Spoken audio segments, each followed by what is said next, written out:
My girls won't even talk to me on the telephone now. They say I upset them too much. Oh, I've made a mess of things, Andy. I've made a total ghastly mess. I don't like life anymore. I hate it. Sometimes I think that if you and I had just... Oh, but just stay away, Andy. Please. Arriving Saturday morning. We'll meet you at your mother's. Don't! I don't want to see you. I won't be there. I'll be gone, Andy. I swear. I'll be gone.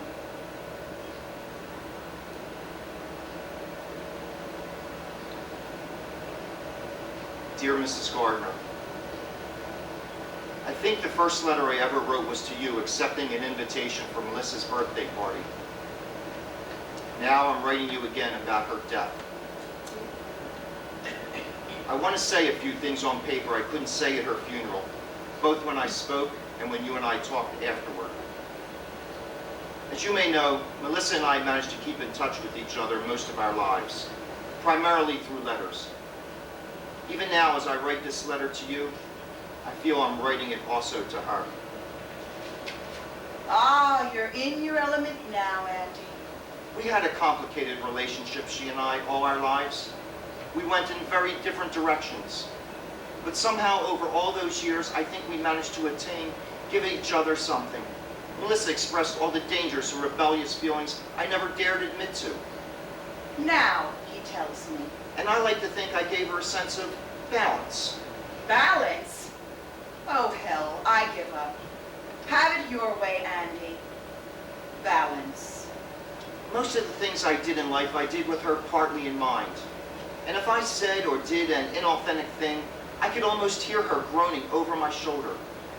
But now she's gone, I really don't know how I'll get along without her.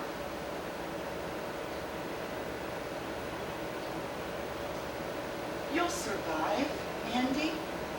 I have a wonderful wife, fine children, and a place in the world I feel proud of. But the death of Melissa suddenly leaves a huge gap in my life. Oh, now, Andy. The thought of never again being able to write to her, to connect to her, to get some signal back from her fills me with an emptiness which is hard to describe. Now, Andy, stop. I don't think there are many men in this world who have had the benefit of such a friendship with such a woman. But it was more than friendship, too. I know now that I loved her. I loved her even from the day I met her, when she walked into second grade, looking like the lost Princess of Oz. Oh, Andy, please. I can't bear it. I don't think I've ever loved anyone the way I loved her. And I know I never will again. She was at the heart of my life. And already, I miss her desperately. I just wanted to say this to you and to her. Sincerely, Andy Ladd. Thank you, Andy.